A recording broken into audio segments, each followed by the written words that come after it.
Hi, Alexis. Hi, Wes. Happy holidays. I love the holidays. Me too. You know what's tough for me, though? What's that? Well, I don't drink alcohol, and there's all these parties and dinners to go to, and I'm kind of afraid to bring a bottle of wine with me as a gift because I kind of think I'm going to choose the wrong one. Well, I don't drink either, and I have a solution for that. Hmm.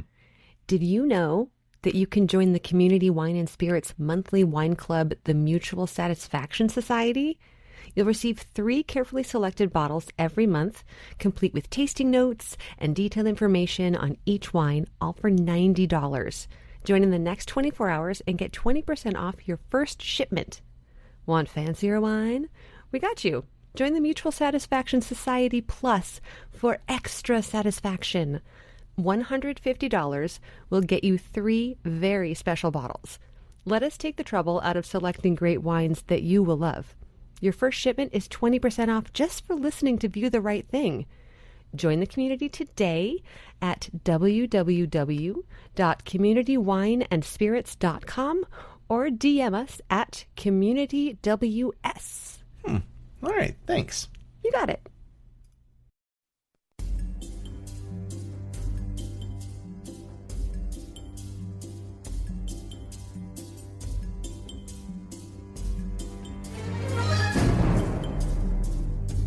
Many consider Die Hard to be the ultimate holiday action thriller, but there is another high-octane action thriller featuring a twist of amnesia and espionage that tends to go unnoticed. Samantha Kane is a mild-mannered schoolteacher with no memory of her past, who begins to uncover shocking truths after a car accident triggers fragments from her forgotten identity. With the help of a wisecracking private investigator, Mitch Hennessy, Samantha discovers she was once a lethal government assassin. As her deadly skills resurface, she's thrust into a violent conspiracy that forces her to confront her past and fight for her future. Wes and Alexis bring this underrated flick to the fore with their review of The Long Kiss Goodnight on View the Right Thing. Let's all go to the lobby. Let's all go to the lobby. Let's all go to the lobby to get ourselves a treat. Hey, welcome back to another episode of View the Right Thing. I'm Wes. I'm Alexis. Sometimes I don't say my name right. It's my own name. You think I'd be able to do it? Yeah, but I guess. I think you did a great job, Wes. Yeah, okay. Wes. Wes. How are you? I'm pretty good. You're giggly. You're full of beans. I am. I'm doing good. This girl over here, full of beans. Full of beans. How's my friend? How you doing? I'm doing okay. Yeah. Less beanie, I guess, but yeah, I'm doing all right. No, I'm full of beans. It's fine. full of jelly beans because it's Christmas. Yes. Ooh. Um, Are jelly beans a Christmassy thing for you? No. I mean, I more associate them with Easter, but Yeah. I don't know. Just candy in general is Christmassy to me. Pistachios are Christmassy to me. Okay. I know. I'm sure that sounds wild, but like my dad's family would always, there's always like multiple bowls around the house full of pistachios and then a small bowl next to it that you can throw your shells into. I like it. Maybe it's an Italian thing? I don't know. But pistachios and Christmas go together for me. You know what I don't think I've ever had? Hmm. Chestnut. What's a chestnut? It's okay. Well, what is it? It's a nut. Where does it come from? A tree? Okay, well, some nuts come from the ground. Oh. Like a peanut, like a legume. Oh, I don't have the answer. I don't know if a chestnut is a legume or not. What does it look like? Like a nut? I mean, like a peanut looks different than an almond, and an almond looks different than a pecan. Thicker. It's a bigger. Does like it look like a hazelnut or a Brazil nut? No, an acorn? it's round. Okay. All right. Yeah. Brazil nut's How round. would you describe a chestnut? Is that what they have when you go to like you see like in New York they have like hot nuts? Is that chestnuts? Yeah. Might be in New York soon. There's that whole song, Chestnuts Roasting on an Open Fire. Yeah, but I don't know what that means. It means nothing Yeah. to me. When I was in London, I was like, they have roasted chestnuts. They're like roast them on the street, kind of like the hot dog vendors here. They're just like everywhere. And I was like, oh my gosh, I'm going to get some. And it smelled awesome. But I was smelling the roasted almonds. Chestnuts are not awesome. What do they taste like? Eh. Walnuts are kind of Like a bland flavor. No, not all nuts. Except for a cashew. That's what I was going to say. A cashew's pretty special. And macadamia nuts are pretty fantastic. Yeah. I will say. And macadamia nut is best in... Is that what's in a Ferrero Rocher? Is that macadamia nut or is that a hazelnut? That's a hazelnut. Oh, that's pretty good. Yes, hazelnuts are dang good. You coat it in chocolate goop and put a wafer around it. Man. That's so funny. I had to be careful though because I can't eat legume. I'm not supposed to eat legumes. So I got to know before I eat this chestnut if it's a tree nut or a legume. I'm pretty sure it's a tree nut. So our chestnut experts chime in. Let us know what is a chestnut. I don't know. I'm going to be in New York. Maybe I see some, maybe I'll get some. Chestnuts are not a legume. It's a type of fruit from a chestnut tree. It's a fruit? It's a fruit. Well, so is a Look at you, bad-mouthing cashew. Fruits. You're bad-mouthing fruits over there. It's not my favorite fruit, okay? But cashews are a fruit as well. All right. Yeah. Learning stuff over here. Fair enough. Who knew this was a movie podcast? We're just talking about assorted nuts now. Welcome to Nut Talk. You said it. I did not. I'm walnut, and this is almond. And hi. This is Nut Talk. What do we call our nut podcast? Nuts about nuts. Yes. Going nutty. Going nutty. Gone nutty. Gone nutty. Ooh. Mm-hmm.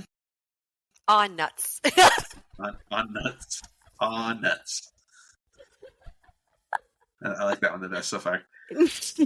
We'll workshop it. Yes. We'll let you know what we decide on. Watch for our GoFundMe. We'll need it because nuts are expensive. Nuts are expensive for sure. You know what my brother's doing? What? He has a Instagram and TikTok and I think YouTube sandwich videos. They go around New York. They go around New York City and they eat sandwiches. And he pairs a wine from his wine store with that sandwich. Ooh. And he has different guests on. And the guests come in and he interviews them. He had Ricky Lake on. And stop it. No, yeah, he had Ricky Lake on. Oh my gosh. They sat down and ate. What did they have? I don't remember what they had. They had a sandwich or something. Oh, they had a meatball. Yes. They had a meatball sandwich. Ooh, nice. And paired with a Chianti, sort of red. I don't drink wine, so I don't pay attention. But I will say, without giving anything away, because by the time this comes out, it should be out. There's going to be a sandwich for people like you who can't eat gluten. Yay! So, yeah. Happy. Or they're supposed to be. We'll see. Okay. I may or may not do one with them. I'm going to be there. And awesome. We've talked about doing it, but I don't drink. He's like, well, I could get a non-alcoholic wine. I'm just like, yes. There are some really fantastic non-alcoholic wines, I have to say. Yeah, but do you think I don't drink wine? So like, somebody who doesn't drink wine having wine for the first time, do you think they're going to enjoy it? Like, I don't know. Do you like juice? Oh. I like orange juice. Oh, you don't like grape juice? Not really. Interesting. Yeah. Okay. Well, you give it a try. Yeah. Pretend I like it. Yeah. I'm sure if he picks it, I'm sure it's good. Yeah. But yeah, I don't know. I don't know if it'll happen. It's going to be like rainy and cold. when I'm there. And usually it's like they get a sandwich and then they go sit down in a park and eat. And if it's raining, it's like, how do you do that? So, Yeah. you know, it might not happen. My goal when I go out there, one of the places I would like to eat when I'm in New York is Hamburger America. I really want to go to Hamburger America. Hamburger America? Yeah, there's this guy named Tell George me more. His name is George Motes, and he literally wrote the book on hamburgers. Like you buy the book on hamburgers called Hamburger America, it's his book. And he basically just traveled all over the country and tried all these different kinds of regional burgers and stuff.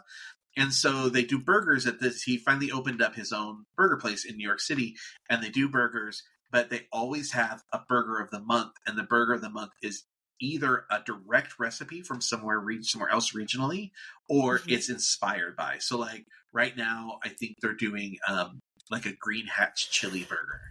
Ooh. Yeah. Oh my gosh, that sounds so good. Yeah. But there's like, Wow. onion burgers and Juicy Lucy's and all sorts of weird. Juicy Lucy means they put the cheese inside the meat and form the meat around it. Yes, those are great. Yeah. So, there's different things they can do. They just did one. I was really hoping they were going to be doing it when I was there, but they only did it for 1 week. And I was so sad. Because there's another restaurant called Brennan and Cars. They also do a burger. And they do a burger with roast beef on it. There's a burger patty, but also roast beef. And it's like, I don't know if they dip it in the juice or they just pour juice on it or what, but it's going to be like a wet, kind of like an Italian beef. So, I'm a big Italian beef guy, so yeah, that's right up my alley. And then there's another place I want to go to, but I'm going at a busy time, so I'm not going to even bother trying to. You have to reserve a reservation at Peter Luger, and it's supposed to be like arguably what a lot of people consider to be the best burger in all of New York City. Whoa. Yeah. So, yeah, one of these days. I mean, love me a burger. Yeah. I didn't know that there were so many burger joints in New York. I mean, of course there would be. There are tons of burger joints here. Chicago. Yeah. Like LA is exploding with burger places. Yeah, but they're all smash burgers, feels like. Yeah, but that's the hot thing. Like Hamburger America, I think a lot of this stuff is smash burgers. But you have to get a double. You can't get a smash burger single. It's like eating yourself. Nothing. You're eating paper. Yeah, you get a smash burger. You just get a double. It's fine. It's nice because it's got the lacy edges that are crispy. True. I like a thick burger. Like, I want it. I want to see that there's pinkish red in the middle.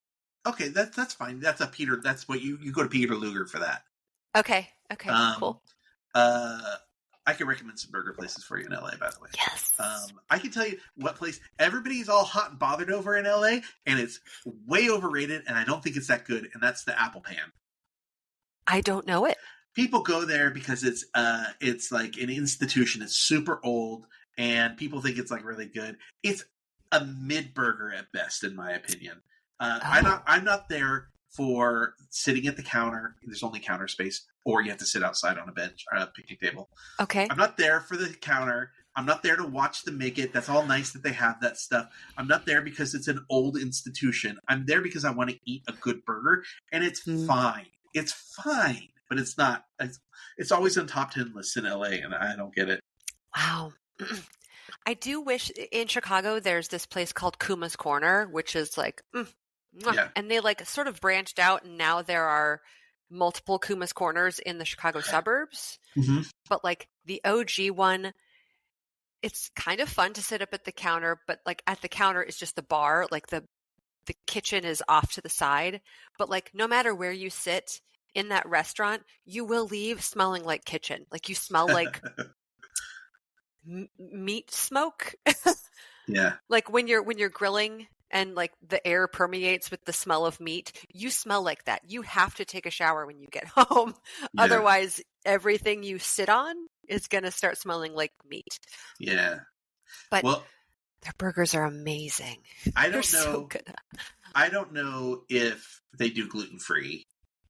But here are the two that I would immediately recommend. I mean, I can think of like a handful. Like there's like Easy Street. There's For the Win. There's The Window. I went to Hinano, which is on down in Venice Beach. Okay. Did not like that. Thought it was way overrated. I've seen that on some lists. Hi Ho, which you guys have been to, I think, before, because That sounds familiar. I mentioned it to Jeff one time, and he's like, "Oh, Hi Ho is by where we live before you live where you are now." Yeah. Okay, so the two places are Amboy. Okay. Go get a burger there, and then Petit Trois. Oh, So, yes. French. They got a sandwich called the Big Mac. It's their take on an elevated Big Mac. It's super messy. It's really so. I have had that one. Okay, yeah, and it is very good, and I just get it without the bun. Yeah, okay. Like get it on top of some lettuce. So since you've had one of the ones I've recommended, now Yes. do you feel like I'm at least trying to lead you in the right direction? Absolutely. Not that I would ever. Absolutely. I don't think that you would. I know, but lead me astray. I need validation on my burger cred. Yes. Yes, you have good burger cred, Wes. All right, cool. Now it's burger talk. That's burger talk. Burger talk. We can talk pizza. I'm gonna have pizza in New York. I'm so excited for pizza. I always get pizza. I always get good pizza, and I always get a dollar slice somewhere. Sure. I don't mind. Sometimes the dollar slices are great. Yeah, I don't mind a cheap ass pizza in New York City. It's better than It's better than almost like so many of the pizzas. I mean, there's some good pizza in LA, but you have to spend a lot of money for the good pizzas in LA. I do. Think. It's true. Highly recommend Teroni in LA. Yes. And Prince Street, which is actually a New York place, but they also have in LA. Yes. Those would be my two go-tos in LA. Nice. I can't remember the name of it right now, but Jeff found a pizza place that imports their flour from Italy. Yeah, you were telling me about this, which means that I can eat it. Yeah, you could eat at there's a sandwich place in they have it in LA now too. Al Antico Vinaio. It's an Italian. They're from I think they're from Florence or something, and it's all Italian. They bring over their own flour, and my understanding is that a lot of gluten people or non-gluten people can eat that, and it's like a real Italian. I went in New York when it was just a pop up, and I thought it was good. The other people that were with me liked it more than I did. We had to stand in line for it outside and wait to get in and stuff like that. But it was, and then we took it back. We had to get on the subway and take it back home, and then we ate it. I think if we'd eaten it right there, I probably would have enjoyed it a lot more. It had been hyped up as this huge, they really packed the stuff in there. They put stracciatella and all the meats, the capicola, the mortadella, all that stuff. Oh wow! They really was a stacked pizza. No. This is a sandwich. Sorry. And I didn't think it was that full. It was kind of small to me, so I was a little maybe disillusioned by it. But they have it in LA now, and I think you probably could eat that and be able to eat the bread. Check with them. Okay. I will. All right, that's been sandwich and pizza talk. Amazing. You know what else you have? You know what else you have just opened, I think. What? In LA. What? And I was like, of course it's open now. A place that does Chicago food. They do dogs and Italian beef sandwiches in Studio City. Oh, really? Yeah. Yep. What? Do you know this place? Do you know the name of this place? Let me look here. I'll tell you. There's a place in Studio City. That's not far. Ooh. Yes, now I'm really hungry, and I'm definitely going to have to eat something after we're done with this, because woo, it might be talking about nuts, pizza, burgers. it might be Pearls. Oh. Yeah, Pearls Red Hots. It might be them. I can't remember. Hot dogs, burgers, beef. This is in Studio City. It might be Pearls. Nice. Pearls Red Hots. Okay. I just saw a thing about it, but yeah, they do. They do Italian beef, wet, double wet, skinny dipped, baptized. Yes. I don't know if they do gluten free because most places don't. They do use Right. the thing with Italian beef is like in Chicago.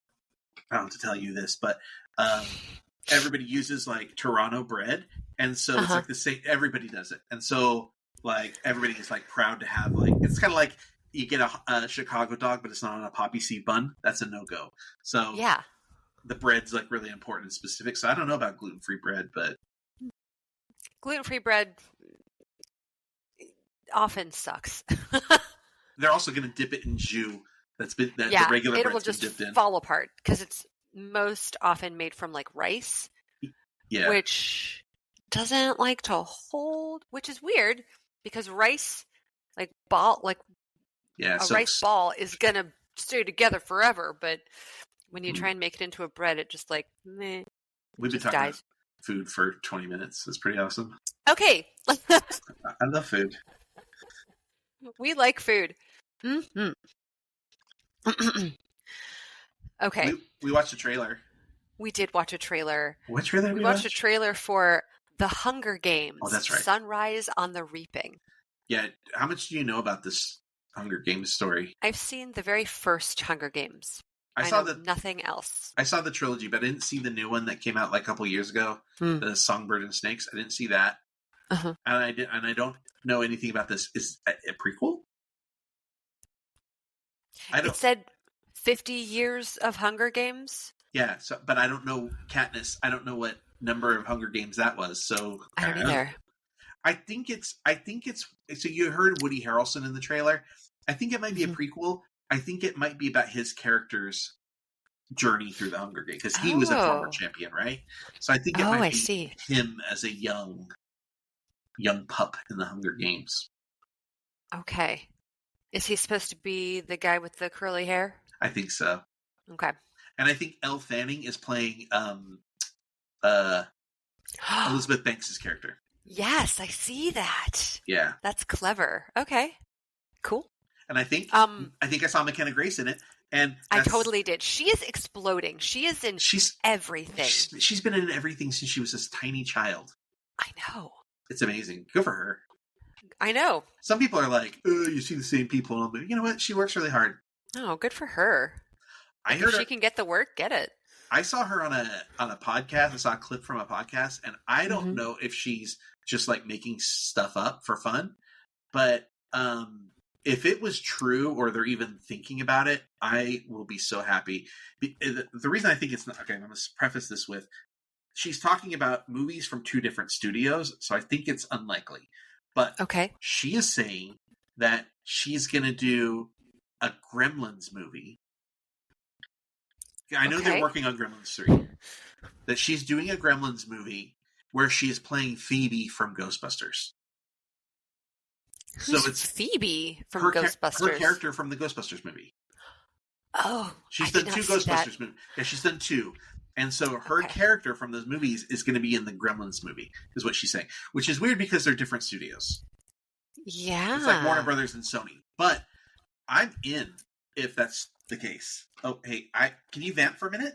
Sure. Got an important call. So I'm going to look and see. So this Gremlins 3 is supposedly in the works, what I'm seeing. Yeah, all it says is it's a sequel to Gremlins about a cute little creature that transforms into uncontrollable monsters, which would be so cool, but they don't have much else about that. I do find it cool. I'm just going to go back to McKenna Grace, how her story, how she has grown in Hollywood is really, really incredible. Apparently she's also a singer, which I never knew about. That girl is only 19 years old. Well done. Really well done. There's a movie that just came out that I've wanted to see. It's called Regretting You.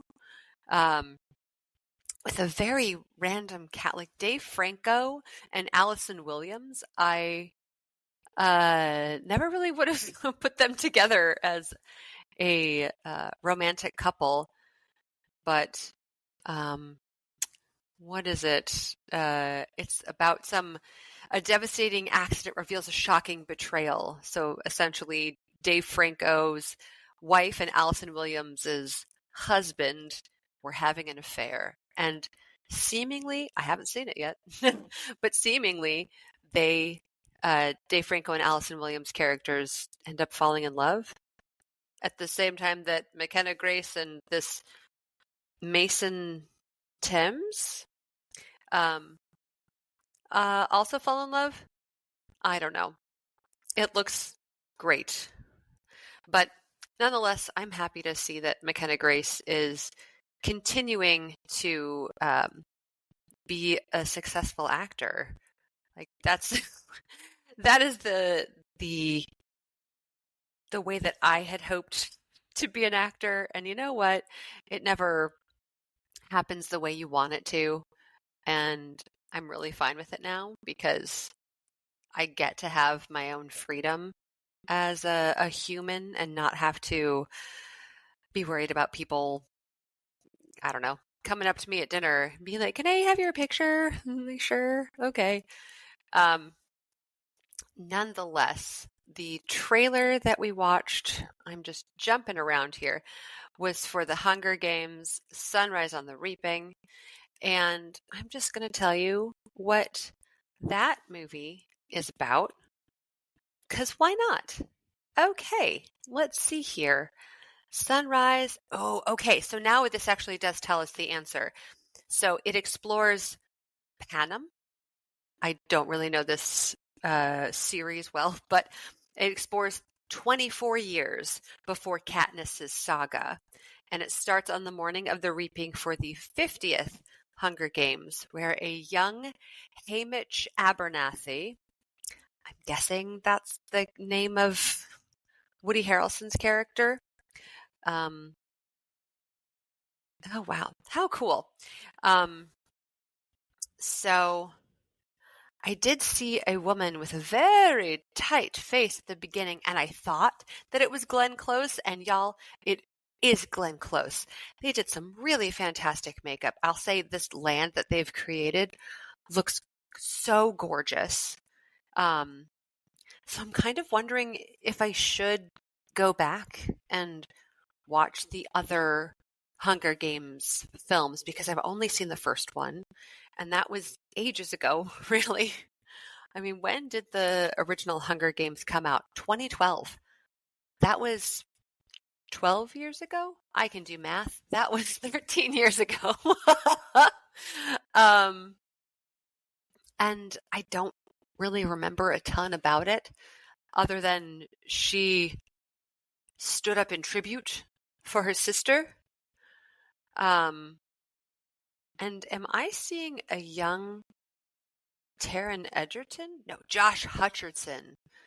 I really don't know this series well, and that's okay. But it did a lot. I feel like that movie did a lot for Jennifer Lawrence. And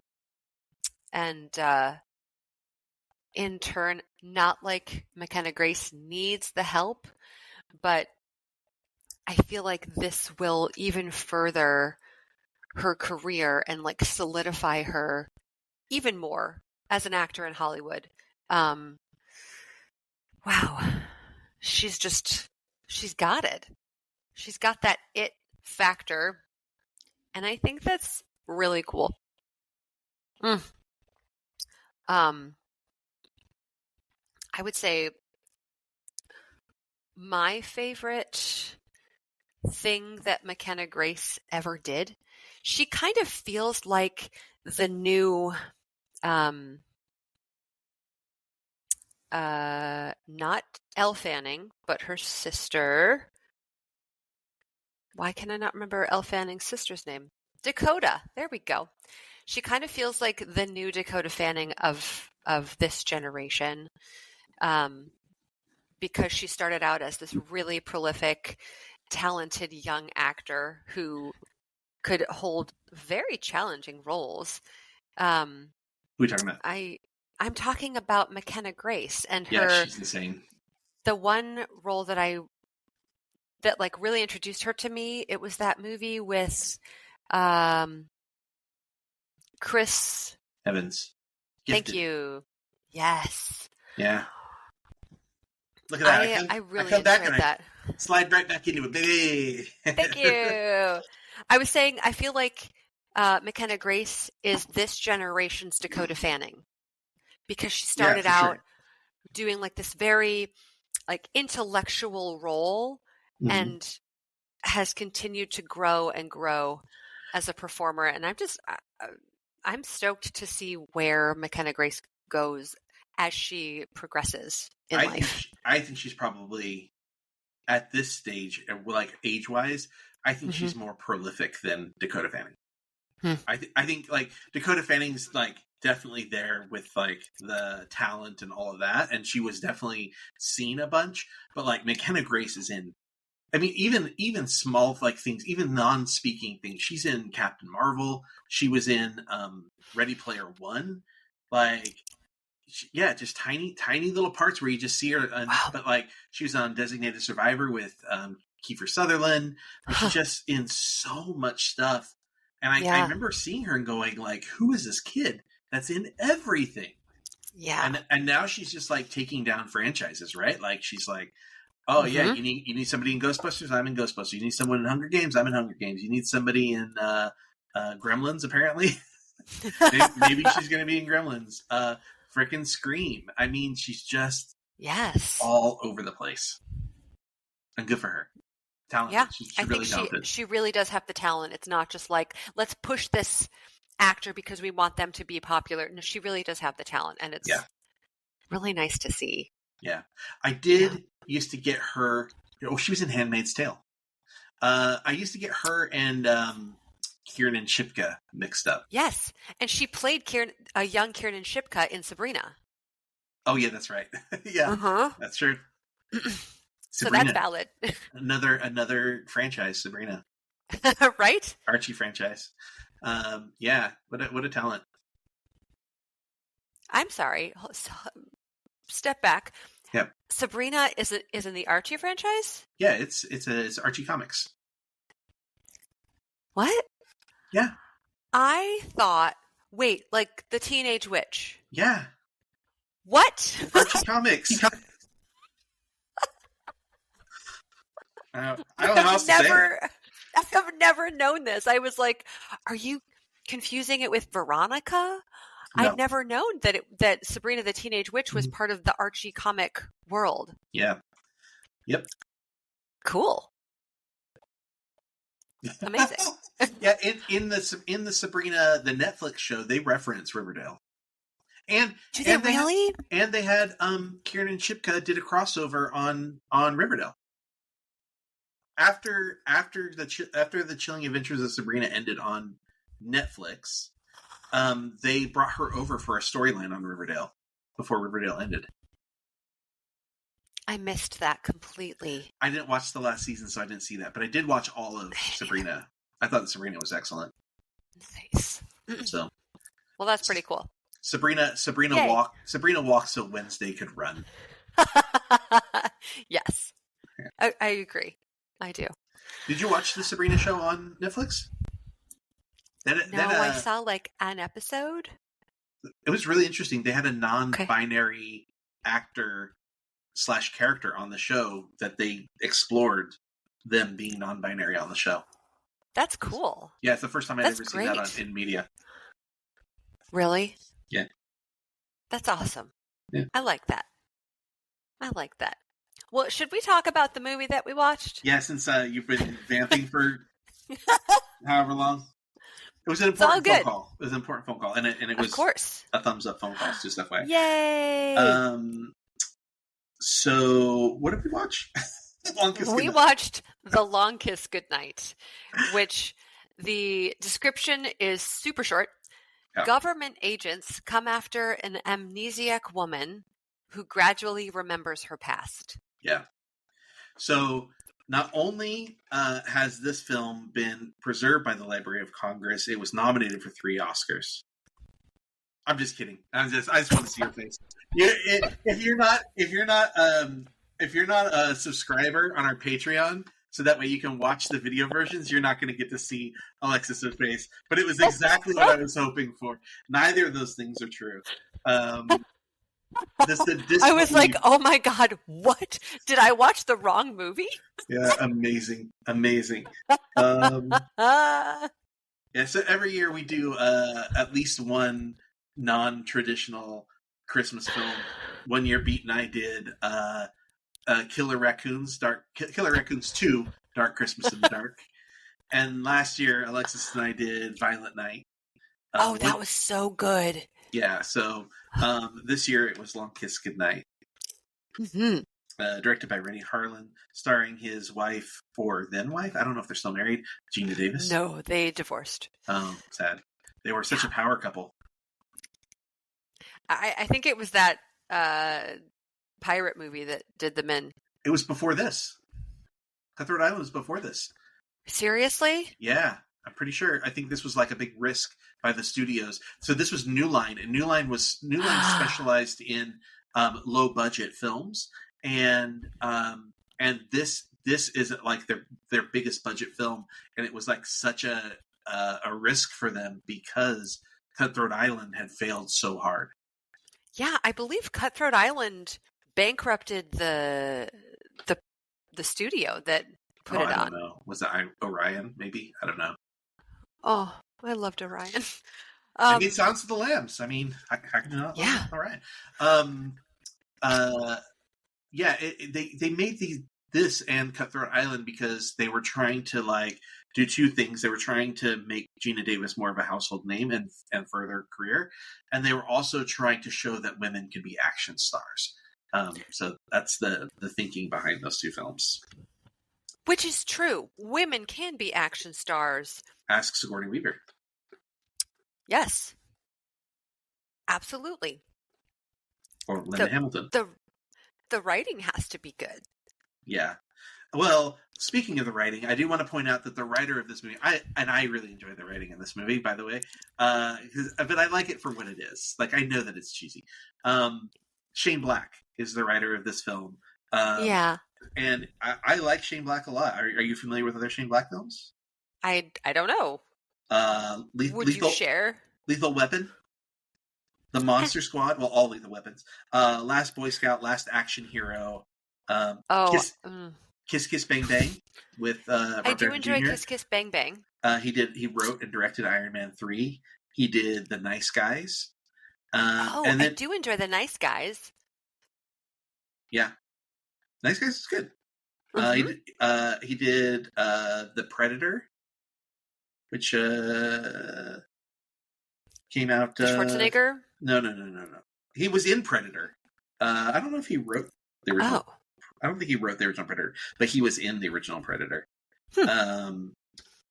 Yeah. He's he does these like kind of like high octane, kind of funny, sarcastic, one-liner kind of action movies from the 80s and 90s. Gotcha. You know, Bruce Willis and Samuel L. Jackson and who was in The Last Boy Scout? It was Bruce Willis and The Last Boy Scout. Damon Wayans. Oh. Yeah. Wow. There are just certain action film. I'm not a huge action film person. Mm-hmm. Violent Night set aside because I very much enjoy Violent Night. And the Ungentlemanly Warfare. Oh, yes. The League of Ungentlemanly Warfare. Bullet Train. So here's what I'm saying. You say these things like I'm not really an action girly, but I think you are. Maybe I just have standards. You didn't think the action in this was cool? Did you watch this with Jeff? No. Oh, Jeff would have loved it. I watched it by myself. Don't you think Jeff would have loved it? Yes, and he was telling me like that he enjoys it, and he remembered like this, that, and the other thing, which I will discuss. Sure. But it's just a different kind of action film. It was the 90s, baby. It was the 90s for sure. Yeah. That is true. You know what I think the one criticism I'm sure I could come up with a bunch of criticisms for the film, but the one really big one that I think I would absolutely change is the villain. The actor, was it Craig Bierko? Is that who that was? Yes. He's awful in this. Yes. And I would, if you replaced him with a good actor, I think this movie is A++. So I kept thinking, he's just, what is going on? He's not enough of a dick, but, I feel like he was, in his head, he was in a different movie. I think he was playing a completely different role. And then I did a little bit of research after watching the movie. I'm like, who the fuck is this guy? Yeah. He was originally cast as Chandler on Friends. Oh, yeah. He's not charming enough. For this role or for either? For either one. Well, in Matthew Perry's autobiography, he talks about how Craig was the funniest person he ever knew. Oh, geez. And he would make other people laugh. I just think he's a comedy guy. I don't think he should have ever done this, he's not funny in this, asshole role. Yeah, but the character's supposed to be funny. They give him funny lines, and is he supposed to be funny? Yeah, they come off really badly. I think he was like, oh, I'm supposed to be a villain, so I'm just going to act the whole thing like this, with my eyes really wide, and I'm serious. It's just big. It was so much. So Shane Black wrote Iron Man 3, and I thought who does this part better is Guy Pearce in Iron Man 3. It's a really, really similar role. And Guy Pearce would have been perfect for this. Yeah. I mean, it's just, rest in peace and all due respect to Matthew Perry. That may have been him going, I took this guy's role. There's bad blood. This is my way of trying to Oh, Craig got the role and he's like, I don't like this. I don't think it's going to be good. Oh, and so he turned it down. Oh, he's dumb. And so Matthew Perry was like, well, I'll try it. I have $30 in the bank. Yeah, but how mad must Craig Bierko be now, having walked away from that, right? I don't know. Yeah. I'm just saying it could be Matthew Perry being a nice guy because I think that's sort of who he was supposed to be. So, anyways, that's my big criticism. Anyway, I think the rest of the movie works on so many levels for me. I think the action's fun. I like the little girl in this movie. Yes, she was also on ER. She was Rachel Green on ER, I think. And say what? She won. She was Dr. Rachel Green. Dr. Green's daughter is named Rachel. Oh, okay. I know. Going back to Friends. She won some awards for this because it's outstanding young performer type things. And Samuel L. Jackson's great. Gina Davis is great. The premise of the movie is a good premise. We know it's a good premise because after this movie, they did a more successful version of this called The Bourne Identity. Oh, this is based on The Bourne Identity. It's loosely based on the Bourne Identity story.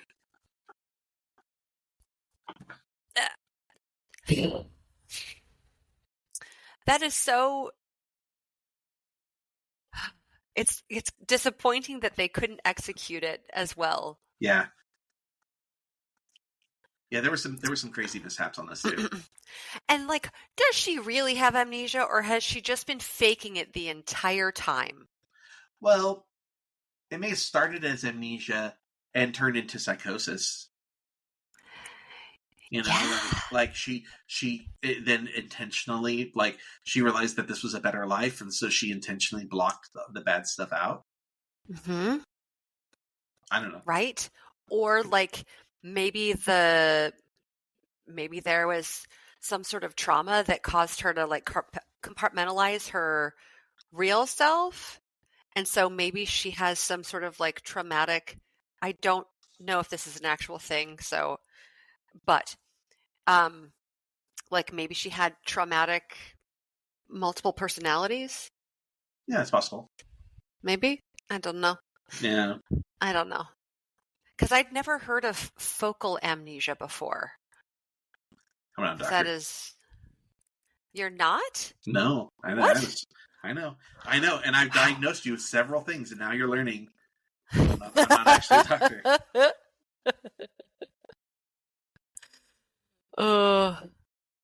Anyway, why did I write this down? May the best of your past be the worst of your future. Someone said that to someone. Mm.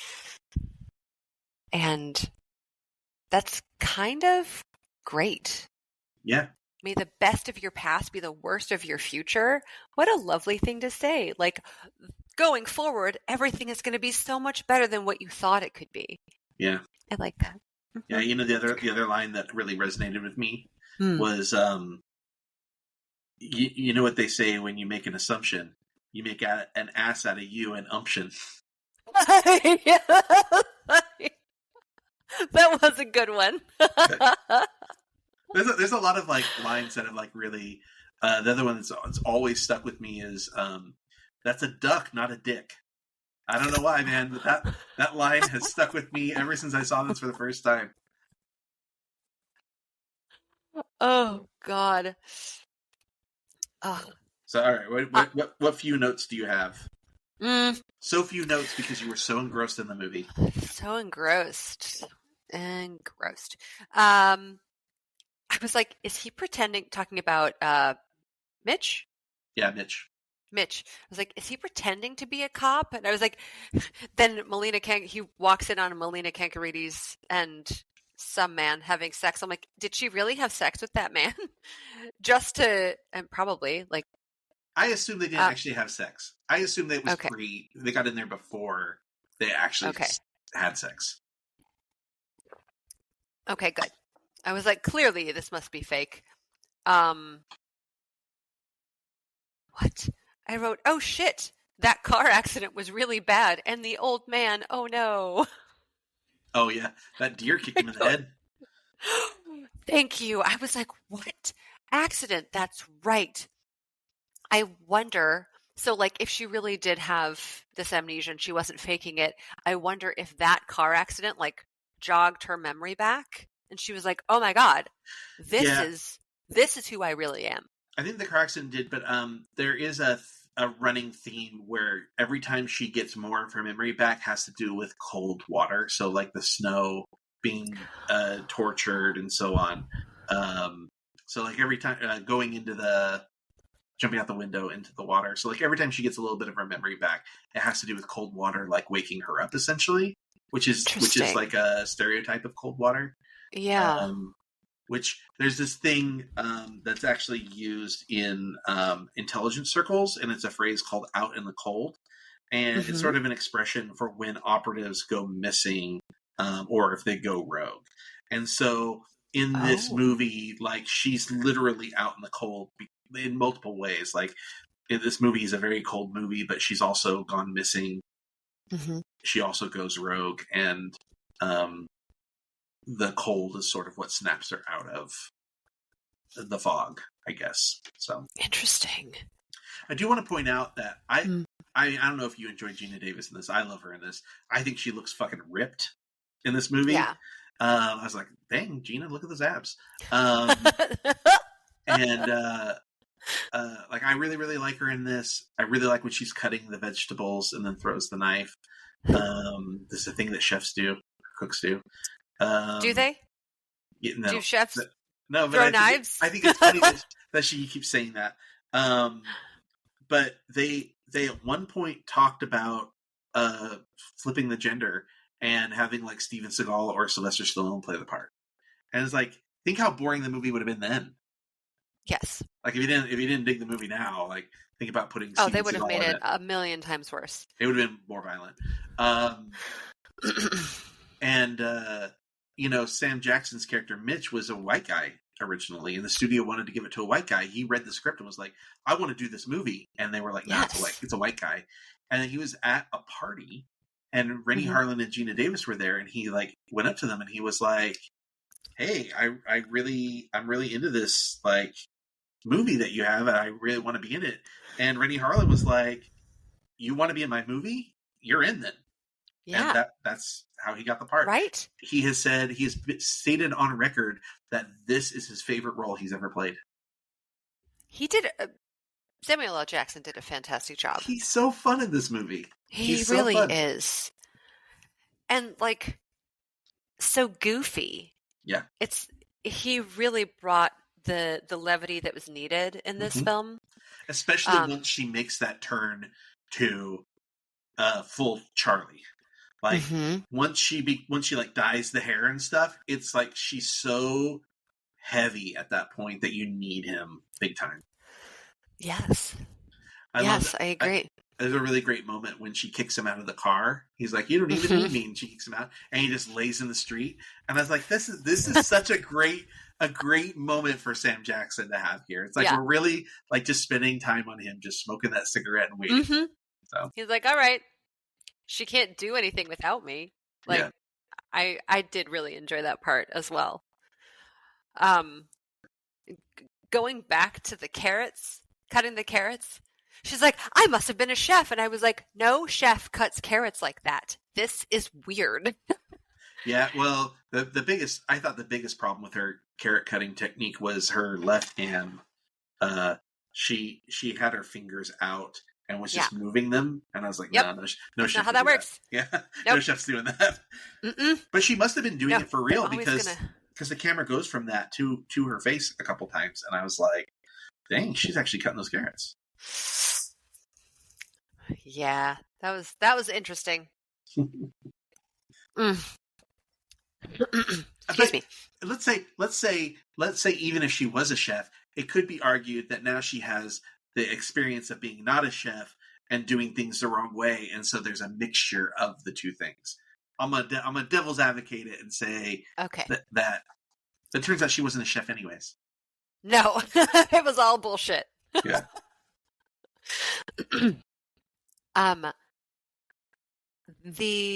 I would say the first time that we really see her shift into her old personality was when she's ice skating with her daughter, and her daughter's like, I can't do it. And she goes, "Life is pain." And I was like, "Life is pain? What the crap kind of pep talk is that?" Yeah. It's like, she legit hurt herself. I see parents do stuff like that where it's like kind of like a joke, where it's not really that serious. Like it's like rub some dirt on it. You're good. Yeah. Because she was like, I think she was sort of like the funny mom. Like, like the kids are talking in the treehouse and they're like, she has amnesia. And then she comes in and she's like, "Can you help me in the kitchen? I keep forgetting where it is." Yeah. And then she looks at him, she's like, "What?" That was very cute. That was very cute. I think she's like the fun, silly mom who's not serious very often. Yeah.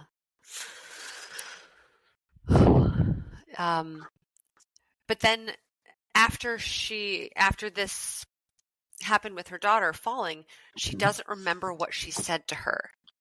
Like, it's as if her amnesia compartmentalizes new memories, which I don't know if that's what focal amnesia is.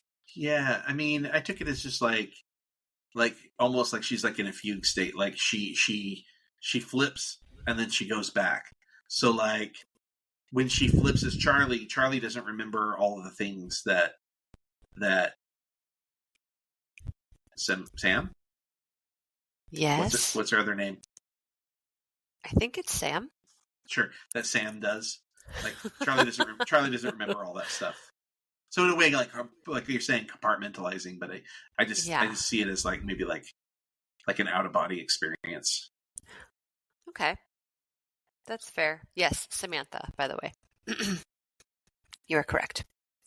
Da, da, da. What else do I have? Oh, so our favorite actor shows up at the house. I was like, wait, and what? That was sarcasm. Yeah, I figured it out eventually. Timothy, aka Craig Bierko. Timothy shows up and starts attacking everyone and blows a hole in the side of the house. Was that Timothy? Yes. I thought it was the dude from prison. The dude from prison shows up. The guy that sees her, he's in prison and he sees her on the parade. He shows up. He's the guy with one eye. He's mad at her because she took his eye. Right. He's the guy who shows up. And he's got some sort of explosive shotgun or something. Timothy shows up later. You're right. Yes. And then Samantha takes her daughter Caitlin and throws her through the hole, and miraculously she lands in the treehouse. That is a very interesting choice. It didn't seem like the treehouse was that far away, though. That didn't bother me. No? Yeah. No. I guess I don't throw people. So yeah, you're not throwing children around. No. No, I mean, like it's all supposed to be like, hey, she doesn't just have skills; she has like a muscle memory and an ability to do things that she doesn't realize she does. So we have to see like examples of that. And this is a pretty like low, like not a low stakes way to do it, but a 8-year-old child is 8-year-old little girl's pretty light, Yeah. Probably like 40 pounds. Yeah. Probably. I guess. I'm all right with it because Okay. if the tree house had been like far away, I would have been bothered by it. You know what I mean? Yeah. But the treehouse feels like it's like right next to where the hole is in the house. So yeah, like just how convenient that's where the hole was blasted into the house. Yeah, or out of the house, whatever. Yeah, it is that movie. I don't recall what this note means, so maybe you do. Okay. After she killed the one-eyed man, I said, chefs definitely don't do that. The husband walks in on her breaking the guy's neck. Oh. And then she wipes the bloody whipped cream off her face and tastes it, and then she goes, yeah, chefs do that. Thank you. I was like, what? I blocked that out apparently. Yeah. But again, I think it goes to like sort of the like funny side of that character is like she's saying something that's obviously absurd. Uh-huh. Like, yeah. So I think it's like, that's that character's way of being kind of silly. Okay. Making a joke. It seemed a bit crazy. Well, yeah, the character is crazy. Charlie is not all there. Yes. Charlie's dealing with trauma, probably from her Absolutely. life, because you don't become a CIA assassin when you have a good home life, right? Like, right. Typically you don't have people that can count on you. You don't have a family that can miss you. Right. And so, she's dealing with some stuff probably already. So she's going to make bad, inappropriate jokes. Yeah. Things that would horrify everyone else. Right. I did. So this was my very first time seeing this movie. I did catch on to something pretty quickly because I wrote, I feel like the secret key means more than we think when she gives it to her daughter. I was like, there's got to be more than just I like this key. You know what I agree. I feel like that's a little bit more transparent. The thing I really like, Chekhov's candle. I thought the setup with the candle, light a candle for me and put it in the window. Uh-huh. So that way I know how to get home. I thought that was a much more interesting and creative payoff because you don't think much of it, but it becomes a crucial element at the end of the movie when the little girl has the matches because she's been lighting a candle every night. And I was like, that's really smart. Yeah. But also seemed a little bit unbelievable that after she had been captured, she's like, but wait, I need to put a candle in the window. And they're like, sure, kid. Well, yeah, but I mean, you like, I don't know. Again, that's not like a kind of thing that really bothers me. But I mean, no? Regardless, no. Because keep the kid quiet, keep the kid like Sure. you And at know the same like time, they're trying to find her anyway. So like, what's why not lure her yeah, to? what a small thing that doesn't impact you. So Mhm. like, why not? Like, I don't know. That doesn't really bother me. I wonder, like, when they captured her, did she demand to bring a candle with them? Like, I don't have candles just sitting around. But It, the candle's not really the point. The point is yeah, that she had the matches on her for because sure. because they'd set up a thing at the beginning of the film, which I thought was Yes. really great. Whereas like the key, like multiple times they mention the key, so you kind of know when she hands her the key that it's Yeah. like, oh yeah, this is important. There was a moment that really delighted me when they were driving when Sam and Samuel L. Jackson and Gina Davis were driving in the car, and England Dan and John Ford Coley's "I'd Really Love to See You Tonight" pops on, and he sings "I'm Not Talking About the Linen." Yeah, That is exactly how Jeff sang it when he was a kid. that's what I thought the lyrics were. He didn't know that it was moving in. Yeah, I thought it was And Lennon also. you did? Yeah, That's so funny. I love it that just they sounds like pulled that in to the story like that, because I guess so many people yeah, heard that song, had like the misheard lyrics. yeah. I just thought that was really cute, and Jeff was sleeping when I watched it, and I was like, oh, Jeff! When he woke up in the morning, I'm like, babe, did you know? He's like, I know. It was pretty good. So funny. Brian Cox. Yeah, In this movie, I already think that he's fantastic, but he's so wonderful in this film. yeah. And he has such a tiny role. You I know was what really expecting him to be in more. You know what other movie he's in? Born Identity.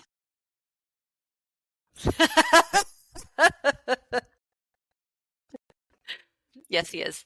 He's also in X-Men 2, which also deals with Wolverine who has amnesia. So he's been in 3 movies with characters that have amnesia. Interesting. Who are also trained killers. Wow. Yeah. Huh. I really do think that he was wonderful. Yeah, I would have liked him to have had more time.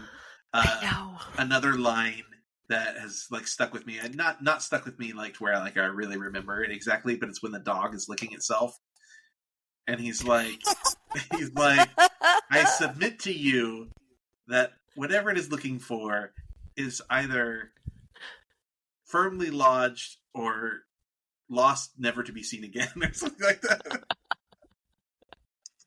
That was very funny. Yeah. I really enjoyed that. I think Shane Black's a really funny writer. Yeah. It reminds me a lot of Kiss Kiss Bang Bang. Mm-hmm. Yeah. Yep. Mm-hmm. The suitcase. Her suitcase. Yeah. That somehow she never noticed for 8 years that it was extra heavy and barely held anything. Or like, maybe I'm a more inquisitive person, but like, if an empty suitcase, I'm just saying, if an empty suitcase feels heavy, I'm going to feel around and be like, what's going on here? I assume she never uses a suitcase. Like it's just because I guess where would she go? Yeah, I assume that it's just sat in a basement. You want to dislike this movie, Alexis. I do. I don't think that she's been using that suitcase. I think it's been sitting in an attic or a basement for 8 years or whatever. And like, it's like you get out of the hospital and somebody else carries your bags for you. Like, maybe people aren't thinking about it or whatever. It's not their suitcase. They don't know what's in it or what's not in it. And then it just gets like tossed in an attic. She doesn't go anywhere. Yeah. You want to hate this movie so bad. And I like it, so I'm just going to keep defending it. That's fine. defend away. There are lots of things. Like I recognize this is a really flawed movie, but like I also am like, yeah, it's okay to like bad stuff sometimes. Like just it's just fun and silly and yeah. I think the action's like fun. Yeah, it's fun. Yeah, your voice got higher there. What did I say? That's a damn good shot through a jacket. Because I guess there was a gun in someone's pocket, and she reached and got him. She is a trained killer. She is a trained killer who hasn't practiced in 8 years. Do you think like that compartment of her brain, I don't know, it felt like the next day, and so like she had that muscle memory? I don't know. There's also the answer. There's also people who like have never picked up a gun before, and then they like they get into the military and they get handed a gun and they're like marksmen. Like stuff happens. I don't know. Okay. Again, it's a silly action movie, so it's sort of like I don't go like, oh, a spider could never bite a boy, and he turned into a half man, half spider thing and save. You know what I mean? Like, the reality part of this, like, my brain turned off that. Like, I turned the reality switch off way earlier in the film. Okay. Because it's a Rennie Harlin film. Yeah, I didn't really know who Rennie Harlin is. So, like Die Hard. Like Die Hard's like if we like looked at Die Hard with like this through the same lens, it'd be like, oh, it's really convenient that he finds this or that he does this, or you know what I mean. There's like so many coincidences that Argyle happens to be in the basement or the parking garage. It's a good thing that Al was getting his Twinkies across the street and could see the building, and there's just like all this stuff like. How absurd is it that he ties a fire hose around his waist, jumps off the building, and then gets back inside? You know what I mean? It's just like it's all dumb. It's all dumb. I'm just turning my brain off. Turn that part of my brain off. Okay. I mean, then they drop 3 stories into a frozen lake and are seemingly fine, which is great for them. They're cold. That's great. And then they're cold and wet. They're super cold. They're super cold and wet. And for a moment, I wasn't really sure, like, is Brian Cox's character a good guy or is he on the other side? And I was really delighted to see that he was a good guy. Yeah. That was just lovely. And then learning that she was an assassin for the U.S. government, that made a lot more sense. Yeah. Like, for the things that we had just witnessed prior to that, like, oh, okay, she's a badass. But I didn't understand, like, why she was a badass. So, a hired assassin. Ooh, oy, oy, oy. But I swear, she got hit in the head so many times in this movie. Yeah. At one point I wrote, if she gets hit in the head any more times after running into David Morse. Oh, I love David Morse. Yeah. Big fan of David Morse. He's great. But he's always a bad guy. You never can trust him. I was then really sad that they killed Brian Cox. Yeah. And how they revealed it. Right? Yeah. And that torture contraption felt so medieval. They, Rennie Harlin and Gina Davis practiced, they were like, when they were coming up with the scene, they had her go up into the bathtub and they had her try to hold her breath underwater as long as she could to like time it out to see how long she could actually be under there. Wow. Yeah. Wait, so dumb question. So she was actually tied to that thing and they held her underwater for extended periods of time? Yeah, of course. But I don't know what safety measures they probably had a diver down there with oxygen. Whether or not she was actually tied where she couldn't get out of it, I don't know. I mean, I suspect there's probably a lot of safety measures. But like stuff happens. It's kind of like, what's her name? Confessions of a Shopaholic. Wedding Crashers. Now You See Me. Mm-hmm. Uh, Ilsa Fisher. yes, Isla. Isla Fisher. Mm-hmm. She almost died on Now You See Me, because there's a scene near the beginning where she's in a water tank. Oh, and yeah. the water tank scene went wrong, and they thought she was acting, and she Oh my drowned God. in that thing, and they barely got her out. And it was a big point of contention for her. Yeah, So that's understandably so. yeah. Holy crap. The makeup, the transformation that they did on Gina Davis, every time she slowly comes back out of the water and like she's turning more purplish blue, which seemed very realistic. Yeah. In someone, first of all, having limited oxygen and in freezing cold water. Yeah. I enjoyed that. I think they did that well. I agree. I totally agree. At one point I'm like, damn, she's one hard ass motherfucker.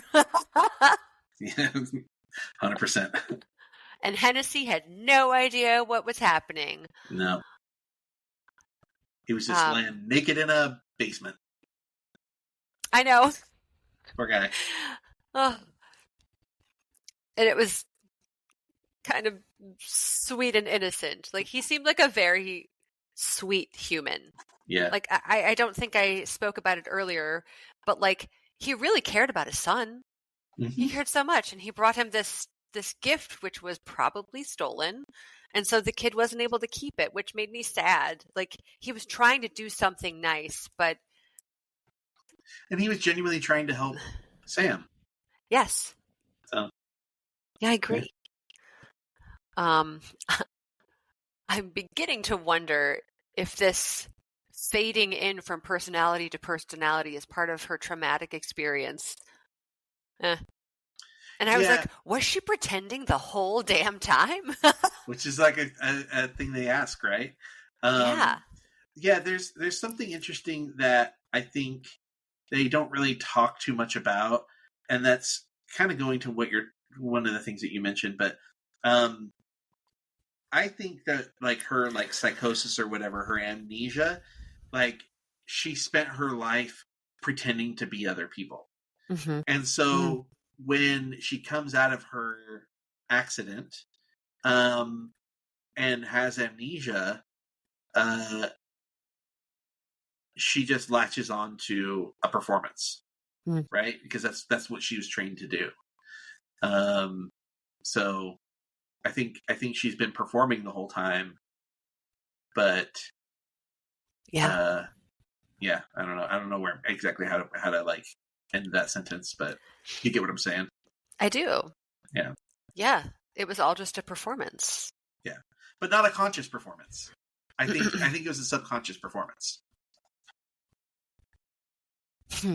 I think brain injury like caused her to fight or flight, and so she chose flight, right?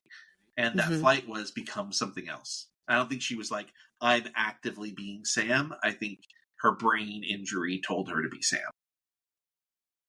Does that make sense? Oh yeah, absolutely. So yeah, she's acting, but she's actually like somewhere deep in her brain, she's still Charlie on a job being somebody, pretending to be somebody else. Okay. So Charlie's always there inside. Okay. Which maybe helps with like, why does she still know the stuff? Because like nobody asks that of Jason Bourne. Nobody's like, oh, he had amnesia and he's like jumping across rooftops and shit. He's Jason Bourne. He's Jason Bourne. What did I say? And Charlie doesn't seem to actually care about her daughter. Cool. Yes, yeah. And then I was like, she doesn't. I really, this really bothered me. Yeah. I was like, okay, she does and doesn't care about her daughter. There's so much flip-flopping. Like wrecking her daughter's room to find the bracelet and then finding her in the viewfinder and worried about her being kidnapped. I said it's kind of exhausting. I actually really like that part of it. I don't know how you felt about it other than exhausting.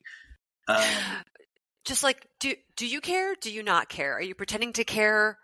Like, are you pretending not to care? Yeah. For the other people to not like maybe I don't care about my daughter. Do whatever you want. And so then they won't because they're like, oh, well, she doesn't really, we don't have as much collateral as we thought we did. And so then she really does care, but she's trying, you know what I'm saying?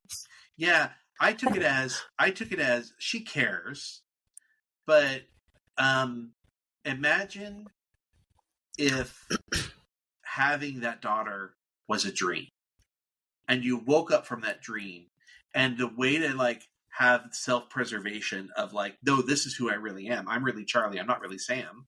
Sam was a dream. The child was a dream.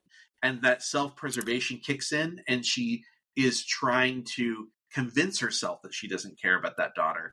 She's trying to convince herself that she shouldn't be with that guy. Like, she tries to sleep with Mitch.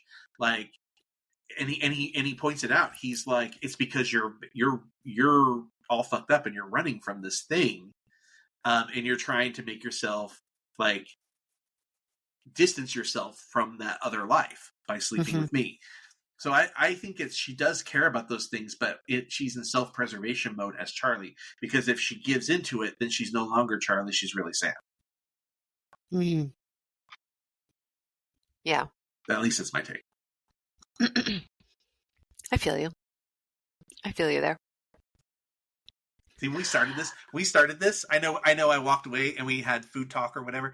But we're over an hour into this episode. You had no idea this would be over an hour. I didn't. Okay, my next note. This kidnapper dude, Timothy, almost doesn't seem douchey enough to play this character. And I stand by that. Yeah, no, I agree. It's just all off. It's just bad casting. Yeah, like sometimes people are just they're in a different movie. Yeah. In their mind, they're in a different movie. Kind of like Eric Stoltz in Back to the Future. He saw it as a tragedy. Yeah. But like nobody else did. Yeah. Which is why they recast him. My least favorite line of this movie. They're gonna blow my head off. This is the last time I'll ever be pretty. I said, I'm sorry. What? What kind of line is that? Why does she care? And I was like, who was this written by? Oh, okay. Yeah. But I get it for the character again. You know, like this character, like, she's a honeypot, right? Like, her job as a CIA agent is to get close to probably mostly men, seduce them, and then kill them. And that's what she did. That's what she was doing with Daedalus, right? Like with Timothy, that's how he became the father of her child, is because she got close to him, and the whole job was to take him out. And so, like she refers to it as like bumping pelvises or something, right? That's like her whole identity. Her whole identity is built in what she looks like. So like, I kind of get it. Like, she's like coming to terms with like losing, like the whole process is like her losing Charlie, or her balancing Charlie with Sam is really what it ultimately ends up being. But like, she thinks she's fighting losing being Charlie altogether. So I kind of get it. Like, she was the honeypot, and she's about to get the money maker taken away from her. Okay. It's just like, I don't find it any girl, weirder. you're gonna be dead. But she's not afraid of death. Sure. She doesn't care about like, death. Did she want to? Sure, but she cares about being pretty, even though she'll be dead. Yeah, a pretty corpse for sure. Oh. Okay. For sure, I totally think so. And I don't think it's any like weirder of a line. Like, I think there's like a really like out of place, like funny line, but I love the moment, and they even put it in the trailers for it. And that's when she's with the little girl right before that she lights the gasoline in the cold storage, and she stops and she looks at her and she goes, "Should we get a dog?" And the little girl's like, "Yeah." And then she like it's so like James Bond coded, you know? Yeah. And I love it, and that's kind of what the like. I think there's, like I said, like a lot of subtextual things that you could argue, but I also think it's just like kind of a silly, edgy line. It's a 90s line. Yeah. Yes. Very 90s line. Yeah. This movie definitely lives in the 90s, for sure. Very much so. It's dated. It's dated in every way. Yes.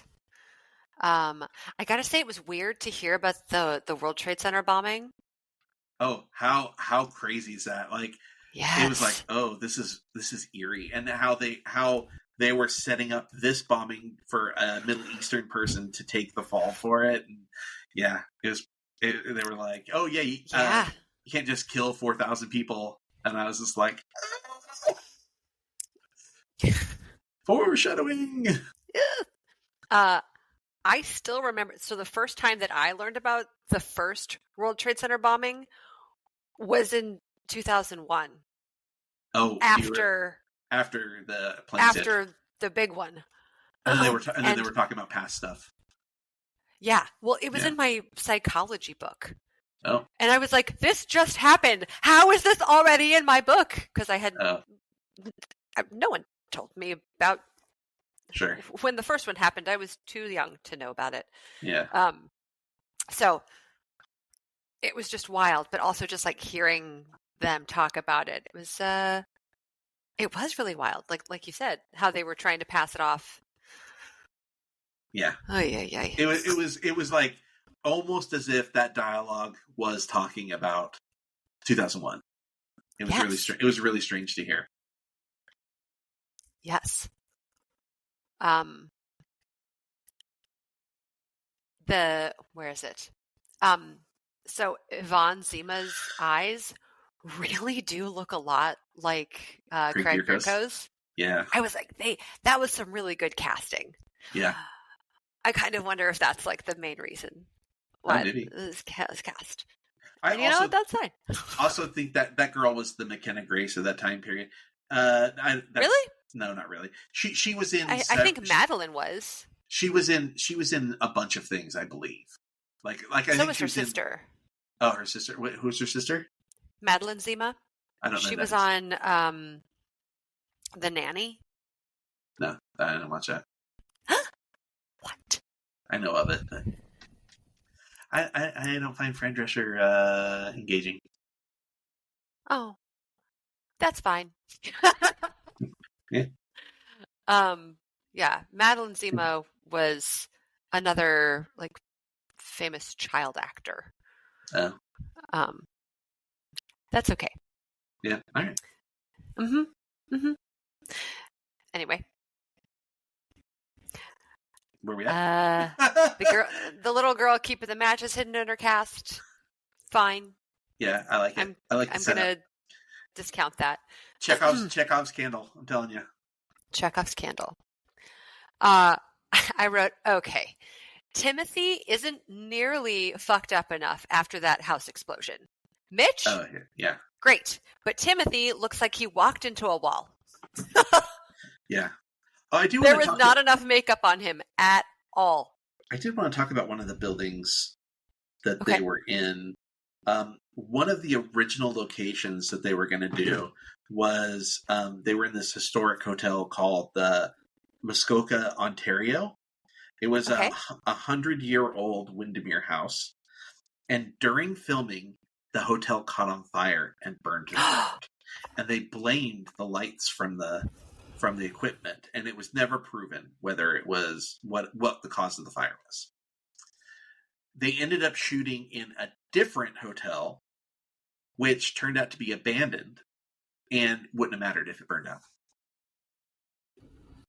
They have since rebuilt the other hotel. But anyways, no. I thought that was interesting. I also want to mention that when they're in the motor court, the Dutch Cabin's motor court, yes. Yeah. The TV is playing The Long Goodbye, which is, Mitch is there, and The Long Goodbye is on the TV, and it's a Philip Marlowe detective story, and Mitch is like the PI in this, and this is the long kiss goodnight. It's just like a little clever. I like that. That's cute. I did not know what was on TV. Yeah. At one point earlier in the movie, The Three Stooges is on TV. I did see that. I love the Three Stooges. Slapstick comedy, give me more. Oh my gosh, I wrote another massive accident, and Timothy still looks like he's barely hurt. Yeah. But then he falls into water, and then he looks messed up. I was like, okay. It wasn't until he fell into the water that he looked all bloody. He fell into the water because of the car accident, though, right? Timothy? Yeah, didn't the truck hit them? They're in the car, and the truck flips on its side and runs into their car and hits him, and he gets knocked out into the wall, like over the bridge. Right? Am I crazy, or is that a different scene? Yes, I'm crazy. No, you're not crazy. Yeah, so I think that did happen. I think he got but hit like by a car semi-truck. crash. Yes, It was a semi-truck. but he was also in a house that exploded. Yeah, only parts of the house exploded. Part directly below him. It's fine. At least he finally looked bloody. Yeah. I mean, it is that you're probably right in that he probably should have sustained more damage throughout the film. It is a action sort of technique that they use in action movies where the villain has to take less damage because they have to seem more formidable than the hero. The hero has to always be the underdog. And like how badass Gina Davis is in this film, like he basically has to take no damage because she's such a badass and she's supposed to be the underdog. Yeah. So you're probably right. That's probably a pretty good critique. I'm just, I mean, whatever. Gina, granted, yes, Gina Davis's character, Samantha, is the badass, or Charlie, whatever, and she has like, her shirt is completely bloodied because she's been stabbed and sliced and shot at.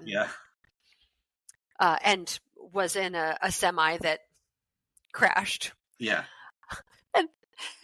And her daughter is locked in that little cage on the semi. Yeah. She just goes, "Mommy, I hit my head." And I was like, "Yeah, girl, you really did." Yeah, you have no idea where you are. Like, she is resilient. That daughter is hella resilient. Comes from good genetics. I love that she gives her mom the same dark pep talk. Life is pain. You'll not give up, Mommy. Yeah. It's like, that was a nice circle back. Yeah. I feel like hers was, in a way, nicer. Yeah. Because she's like, you told me that life is pain. Well, you're not going to die and leave me here alone. And blah, blah, blah, blah. I do want to point out the daughter's resilience. Now that we're I'm thinking about it. We're talking about it. If Samuel L. Jackson represents us, the normal person, because you see how bloody and destroyed he is by the end of this movie, and then Gina Davis is the next step in evolution, right? Like she's like becomes into that superhero status where she's like more resilient, and then Craig Bierko's character is the further step up because again she has to be the underdog. He's the next step up, but she is the product of those two superhumans. So that's why she only bumped her head. Yeah. Yeah. Someone call the Avengers. That was very good. Say that again? I said someone call the Avengers. My next note. Can they just kill Timothy already? Yeah. That's a very 90s. Yeah, he should have been killed way earlier. I wish they would have. Like the truck like clock ticking down is enough of a villain. All the other CIA agents or whatever, they're enough of a villain. Like we could have gotten rid of. We don't need to. Although it was cool seeing him explode. I mean, that was kind of cool. Yes. Yes, I agree. I felt like the clock ticking down wasn't coinciding with how much time they were taking up. Well, yeah, that's toward the very end where I'm like, I'm pretty sure you just said it just showed 10 seconds and this has been 20 seconds. Yeah. What are you doing? It's sort of like when you watch a sports movie and the clock is ticking down and it's like clearly more than 3 seconds. Yes. Yeah. I thoroughly enjoyed Mitch driving through the back of the semi, the other semi, and he's like, "That's right, you can't kill me, motherfuckers!" And I was like, "Yeah, Mitch."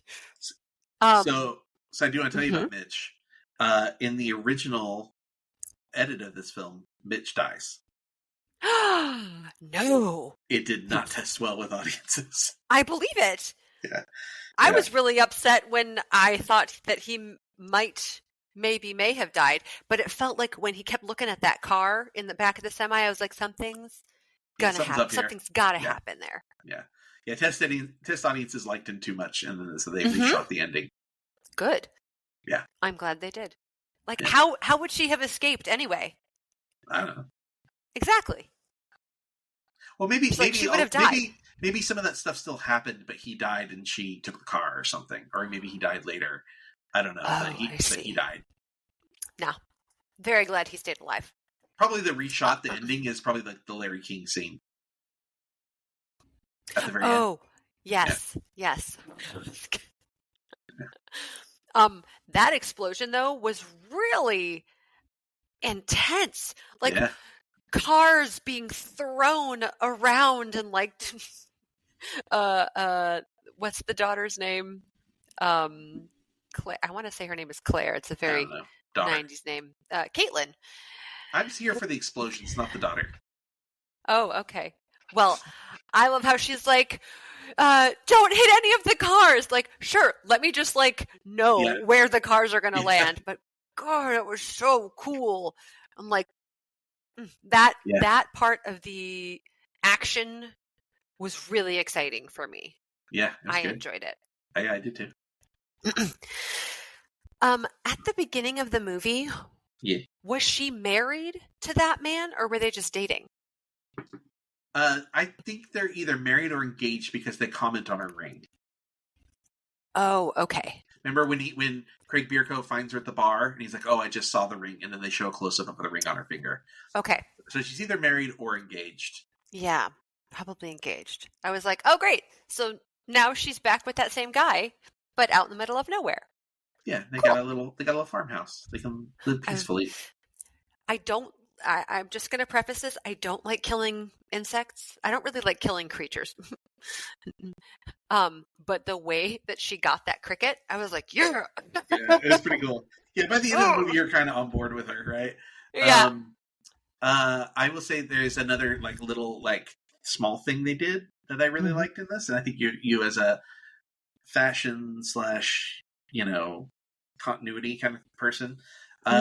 So in the movie, Sam's like persona is brown hair, and Charlie's is like bleach blonde. And at the end of the movie, it's a mixture of the two, showing that they're they're evenly in this person's being. Yes, I did enjoy that. Yeah, pretty cool. That was great. It was pretty cool. Yeah. I agree. And then I liked how the final song, like as the movie is ending, not just rolling through the credits, was a Tracy Bonham song. Yeah. And I like Tracy Bonham. I think she's great. And the song was called Free, which was very apropos because Samantha is finally free from her past. Free from being stuck in her brain. Yeah. There was something about that song I'm trying to look at. I didn't put it in my and I didn't put it in my notes, but there is